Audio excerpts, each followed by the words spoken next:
In our business stories, we begin with this. The government total expenditure is projected to grow by 8.5% to 32.61 billion emalangeni this year, driven by wage adjustments in the security forces, the recent salary review and infrastructure spending. Speaking during the 2025 Annual Financial Stability Review at the Central Bank Complex in Eswatini, the Governor, Dr. Nisi, stated that this year the deficit is projected to reach 2.88 billion emalangeni. The fiscal position remains a central area of systemic concern. Revenue performance is still highly sensitive to SACU fluctuations. Total revenue projected to rise to 29.73 billion in 2025-2026 from 27.6 billion in 2024-25, a growth of 7.7%. While SACU receipts are expected to decline sharply by 20.4% to 10.4 billion, intensifying fiscal pressure. Total expenditure is projected to grow by 8.5% to 32.61 billion, driven by wage adjustments in the security forces, the recent salary review, and infrastructure spending. As a result, the fiscal deficit is projected to widen to 2.88 billion, or 3% of GDP, from 2.46 billion in 2026-2025.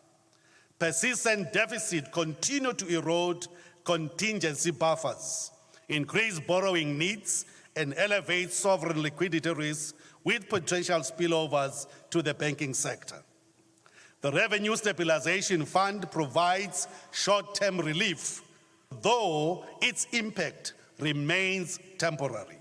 The non-renewal of AGOA could adversely affect Eswatini's manufacturing sector, particularly textiles and apparel.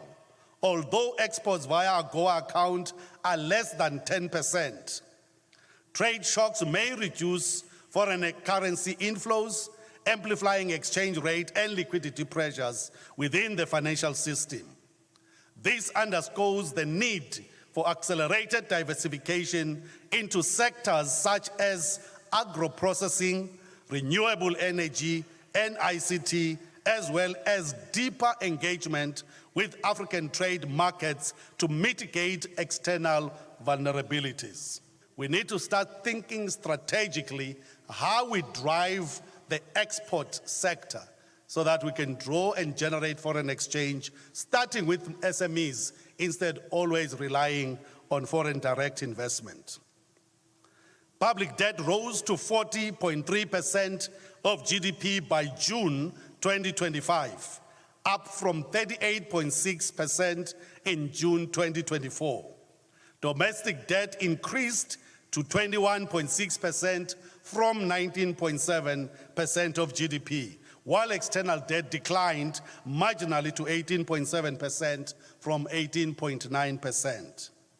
This upward debt trajectory elevates a rollover and interest rate risks and may crowd out private sector credit, especially given financing needs for major infrastructure projects, including the Puzumoya oil reserve. Latest figures indicate that public debt stood at 39% of GDP in October 2025. The credit to GDP gap improved from minus 7.71 in June 2024 to 5.29 in June 2025. Although this is still negative, the narrowing indicates a gradual strengthening of credit relative to economic activity. However, risks remain tilted to the upside.